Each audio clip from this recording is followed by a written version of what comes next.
आहे मोहम्मद मुबीन बरमानी। किराए ते वेठल बासर शख़्स दुकान ख़ाली करण लाइ न्याणी जे घर कई इनकार करण ते हिन न्याणी खे तंग कयो, जी सबब उतां लॾो खयो अथनि। दुकान विकिरो कयमि त जान जो दुश्मन थी वियो आहे। धमकियूं पियो ॾिए त सौदो कैंसिल कर, ॿिए सूरत में कूड़ा केस दाख़िल कराईंदसि ऐं न्याणी खे अगवा कंदसि। लावारिस आया, नोटिस वठी इंसाफ़ कयो वञे। कोटरी बहार कॉलोनी जी रहवासी मरहूम सब इंस्पेक्टर रसूल बख्श बबर जी बेवाह अलीमा बीबी जूं न्याणियूं सां गॾु मीडिया आॾो दाहूं। कोटरी बहार कॉलोनी जे रहवासी अलीमा बीबी न्याणी सां गॾु मीडिया आॾो दाहूं। हिन चयो आहे त बेवाह आया मुड़ुसु सब इंस्पेक्टर हुओ, जी गुज़ारे वञण खां पोइ किराए ते वेठल आहियां।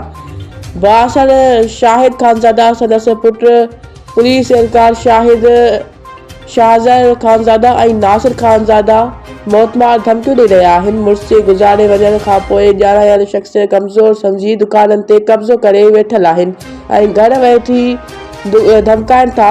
हिन चयो त दुकाननि जो सौदो कयमि त दुकान ख़ाली करण लाइ न्याणी जे कई इनकार कयमि, जिन बाद न्याणी खे अगवा करण ऐं कूड़ा केस दाख़िल करण जूं धमकियूं ॾिनियूं पियूं वञनि।